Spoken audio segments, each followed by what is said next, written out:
rest of the day was very much normal. Besides, of course, Izuku and my relationship. It was cute because lots of our classmates were congratulating and such for most of the day. Only a couple of people had stayed silent that day. Todoroki was one of them. Uraka didn't say much all day, but she eventually said, quiet and low-key, that she was happy for us. Izuku, open your mouth, I told him as we were sitting for lunch. He looked at me confused as I gripped my stomach, laughing. I'm going to feed this to you, silly. He laughed a little too as he opened his mouth and shoved the chopsticks into his mouth. He moved back a little from the Campton and shut his eyes tight. Yin, what was that? You were literally going to make me puke. I laughed again as he giggled with tears in the corners of his eyes. Come on, I saw this, so I wanted to do it right, I asked him rather loudly, but he choked out a response. No, Yin, he managed to say as I pulled a hand back. Sorry, I quickly spoke, so he knew that I didn't mean to hurt him. He nodded in response as I sighed in relief. His eyes averted over to the table, to Todoroki. Why? Because he was just staring us down, like we had murdered his entire family. You okay, Todoroki? I asked him as he just sighed.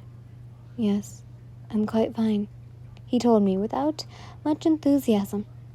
Strange for him to be so down. Are you sure? You don't look like yourself. He forced a small smile onto his face as he looked up at me. I promise I'm fine, Lin. Don't worry about me. I returned the smile as I looked over to Izuku. What could be making Todoroki so down? Hey, Yin. He spoke up to me as we were walking home. Yeah? I responded, looking over towards him as we walked. He paused for a moment as we continued to walk. Imagine if we didn't meet each other, he said out of the blue, which made me think. Finally, I responded. I can't. He looked at me, confused. I can't imagine a world without you in it, I said, giving a small smile, and he looked like he was going to cry, but instead, he kept walking with that toothy grin. How did I end up with someone such as cute as him, We kept walking hand in hand so we wouldn't lose each other in the crowded city. Once we turned into a back alleyway in hopes of a shortcut, we lost all the noise from the outside world. It was usually quiet and empty, making it a nice place to talk, even if some shady stuff happened down here sometimes. Little did we know that after that encounter in the woods, we weren't finished. An ear-splitting loud scream was heard seconds before something hit me hard. I had no time to think as I was lying on the ground in pain. A villain had shown up. We had never seen this villain before. Yet, I remembered seeing that symbol on his cheek. This was until a female showed up that looked identical to the man. Something of a kin of yin and yang.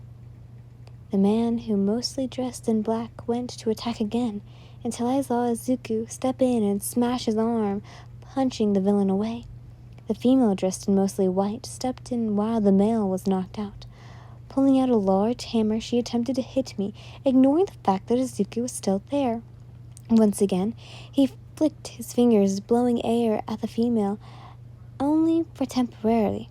He tried to pick me up before the female got up and whacked Izuku with a large hammer, and I cried. Well, not really. It was more of a cringe as this continued to happen. The two of them trying to hit me as I couldn't do anything while Izuku kept breaking bones to fend them off. And after some time, a pro showed up, scared the duo away as Izuku was sent straight back to school for the recovery girl.